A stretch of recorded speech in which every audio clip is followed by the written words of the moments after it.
아, 왜 이렇게 안 헤어지지? 아, 다음 생에는 진짜 머리 좋게 세어나고 싶다. 응? 다음 생이 뭐야? 다음 생 죽었다가 다시 오는 목숨이잖아. 게임처럼. 무슨 소리야? 전도사님이 다음 생이란 건 없다 그랬어. 응?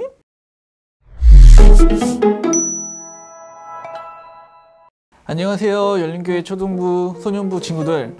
10분 교리 완성 마지막 시간이에요. 벌써 마지막이 돼서 너무 아쉬워요. 그럼 항상 했던 것처럼 지난주에 배웠던 내용들을 살펴볼게요. 지난주 우리는 교회에 대해서 배웠어요. 교회는 둘로 설명할 수 있다고 했는데요. 잘 기억하고 있죠? 하나는 보편교회, 다른 하나는 지역교회였어요. 다음으로 교회의 특성 세 가지는 무엇이었죠? 통일성, 거룩성, 그리스도 중심성이라고 했어요. 교회는 이런 교회의 특성들을 가지고 살아가는데 그렇게 살기 위해서 은혜가 필요했고 또 그 은혜의 방법으로 말씀과 성례가 있다고 했었습니다. 교회는 이렇게 하나님의 은혜로 살아가요. 그런데 하루 이틀 살아가다 보면 결국에는 세상에서의 마지막이 기다리고 있어요. 오늘 교리교실 마지막 시간에는 세상의 마지막이라고 할 수 있는 종말에 대해서 배워볼게요. 먼저 우리 모두는 누구나 마지막이 있는 존재예요. 많은 사람들은 세상에서의 마지막, 죽음을 피하기 위해 노력해요. 그런데 어느 누구도 죽음을 피해갈 수 없어요. 거대한 지국을 다스렸던 진나라의 진시황이라는 인물이 있어요. 이 사람은 먹으면 늙지 않는다고 하는 풀인 불로초라는 풀이 실제로 있다고 믿었어요. 그리고 이 풀을 찾기 위해서 엄청난 노력을 했어요. 그런데 이렇게 어마어마한 제국을 다스렸던 통일했던 왕도 결국에는 죽음 앞에서는 아무것도 할 수 없었어요. 사람이 왜 죽을 수밖에 없었을까요? 성경에서는 그 답을 말해줘요. 로마서 5장 12절 말씀이에요. 이러므로 한 사람으로 말미암아 죄가 세상에 들어오고 죄로 말미암아 사망이 왔나니 이와 같이 모든 사람이 죄를 지었으므로 사망이 모든 사람에게 이르렀느니라. 모든 사람은 죄로 인해 사망, 즉 죽음에 이르게 되는 거예요. 우리가 예수님을 믿는다고 하더라도 육체의 죽음은 피할 수 없는 일이죠. 그러면 이렇게 육체가 죽으면서 모든 것이 끝나는 걸까요? 그렇지 않아요. 모든 인간은 육체와 영혼으로 구성되어 있고 죽음은 육체와 영혼의 분리예요. 육체는 비록 죽지만 영혼은 어떻게 될까요? 네, 여러분들이 잘 아는 것처럼 영원히 사는 거예요. 이렇게 육체의 마지막이 있는 것처럼 이 세상에도 마지막이 있어요. 그때가 언제냐면 예수 그리스도께서 재림하실 때예요. 재림은 다시 옴이라는 뜻을 가지고 있어요. 예수 그리스도께서 하나님 보좌 우편에 계시다가 세상의 마지막 때에 재림하실 거예요. 다시 오신다라는 말이에요. 성경에서는 그리스도의 재림이 있기 전에 일어날 일들에 대해서 말해줘요. 몇 가지 사실만 살펴볼게요. 먼저 복음이 온 세계에 전해지는 일이 있을 거예요. 여러분, 지구에 총 몇 개의 언어가 있을까요? 7,359개의 언어가 있다고 해요. 그러면 복음이 담겨져 있는 성경이 과연 몇 가지의 언어로 번역되고 있을까요? 작년 2019년 기준으로 3,395개의 언어로 성경이 번역되었다고 해요. 약 절반 정도가 번역되었다는 거죠. 지금도 선교사님들은 각 나라에 나가서 복음을 전하는 일을 해요. 그렇게 결국 온 세계에 복음이 전해진 후에 그리스도의 재림이 있을 것이라고 말해요. 증거가 무엇인가요? 마태복음 24장 14절이에요. 이 천국 복음이 모든 민족에게 증언되기 위하여 온 세상에 전파되리니 그제야 끝이 오리라. 또 어떤 일이 있을까요? 그리스도의 재림이 가까울수록 그리스도를 배도하는 일이 있을 거예요. 배도한다라는 말의 뜻은 배반한다는 거예요. 죄악은 증가할 것이고 많은 사람들에게서 사랑이라는 것을 찾아볼 수 없을 만큼 사랑이 식어질 것이라고 말하고 있어요.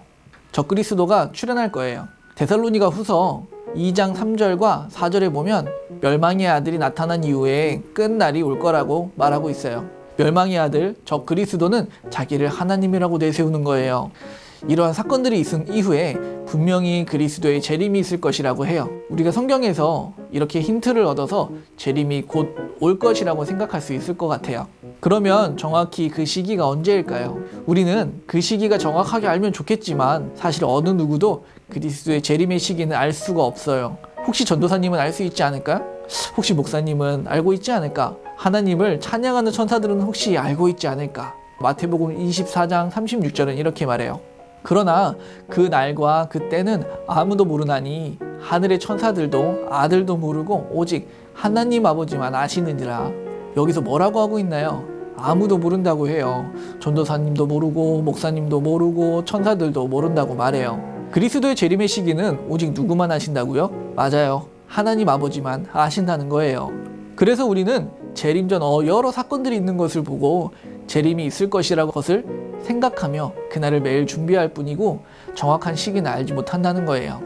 그러면 그리스도께서 재림하시면 어떠한 일들이 일어날까요? 그리스도 재림 때에는 죽은 자가 다시 부활할 거예요. 고린도전서 15장 20절 말씀이에요. 우리 함께 읽어봅시다. 그러나 이제 그리스도께서 죽은 자 가운데서 다시 살아나사 잠자는 자들의 첫 열매가 되셨도다. 예수님은 이 땅에 오셔서 죽으시고 다시 살아나셨어요. 우리는 그것을 부활이라고 해요. 이렇게 예수님께서 부활하신 것처럼 우리 또한 부활하게 될 거예요. 그러면 누가 부활하는 걸까요? 하나님을 잘 믿었던 사람들만 부활하는 걸까요? 그렇지 않아요. 부활은 그리스도를 믿고 의로워진 사람들 뿐만 아니라 그리스도를 믿지 않아 불의한 자들도 포함되는 사건이에요. 그러면 이렇게 의로운 사람과 불의한 사람이 부활하고 난 이후에 어떤 일들이 있을까요? 이때 마지막이라고 할 수 있는 최후의 심판이 있을 것이라고 해요. 우리가 사도신경 가장 마지막에 이렇게 고백해요. 저리로서 산자와 죽은 자를 심판하러 오시리라. 매주 사도신경을 아주 능숙하게 외우는 내용에 이런 내용이 있다니 놀랍지 않나요? 그리스도께서 재림하시고 모두가 부활한 이후에는 심판이 있을 거예요. 그런데 이 심판은 그냥 심판이 아니라 최후의 심판이에요. 세상에서는 법정에서 판사가 판결을 내려요. 그렇게 판결이 있은 후에 완전히 끝나는 것이 아니에요. 만약 판결을 받은 사람이 그 판결에 동의하지 못하면 항소라고 해서 다시 판결을 할 수가 있어요. 그러면 다시 재판을 받고 판결을 받게 되겠죠. 그런데 이 최후의 심판은 그렇지가 않아요. 만약 심판에 동의하지 못한다고 하더라도 그걸로 끝이에요. 단 한 번의 심판으로 완전한 판결이 이루어지는 거예요. 이때 의로운 자나 불의한 자 모두가 심판을 받게 될 것이고 심판장은 바로 그리스도가 되시는 거예요. 왜냐하면 하나님께서 그리스도께 심판하시도록 권한을 주셨기 때문이에요. 요한복음 5장 27절 말씀 우리 함께 읽어볼까요? 또 인자됨으로 말미암아 심판하는 권한을 주셨느니라. 성부 하나님께서 그리스도께 심판의 권한을 주셨다는 말이 정확하게 기록되어 있어요. 이렇게 최후 심판이 끝나면 부활한 모든 사람들, 즉 의인과 악인은 완전히 다른 상태로 존재해요. 악인은 지옥에서 끝없는 고통의 상태로 영원히 사는 거예요. 그곳에서 영원한 형벌을 받게 되는 거죠. 반대로 의인은 우리가 아는 천국으로 가는 거예요. 천국이 어떤 곳이죠? 하나님께서 계시는 곳이에요. 부활하신 예수님께서 하나님과 함께 계셨던 것처럼 의인도 그리스도를 믿고 의로운 자가 되었기 때문에 천국에서 하나님과 함께 영원히 사는 거예요. 여러분, 오늘 이렇게 10분 완성교리 마지막 시간은 종말에 대해서 배워보았어요. 그럼 오늘 배운 내용을 한번 정리해 볼게요. 첫째, 모든 사람은 마지막이라고 하는 죽음을 맞게 돼요. 그러나 영혼은 영원히 살아요. 이 세상의 마지막은 그리스도의 재림의 때이에요. 재림 전에는 세계 각 지역에 복음이 전파되는 일, 배도하는 일, 저 그리스도의 출현 등의 사건이 있을 거예요. 그리고 또 재림의 때는 오직 하나님 아버지 이외에는 아무도 알 수 없어요. 세 번째, 그리스도의 재림 후 모든 사람은 부활해요. 네 번째, 부활한 모든 사람은 그리스도께 최후의 심판을 받게 돼요.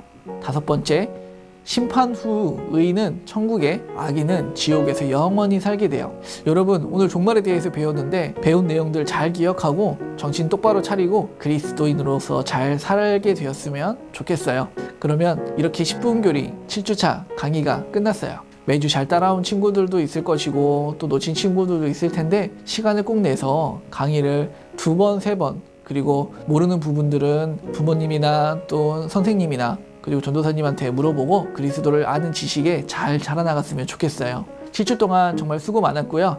여러분 사랑합니다. 그러면 다음에 현장 예배 때 봬요. 안녕.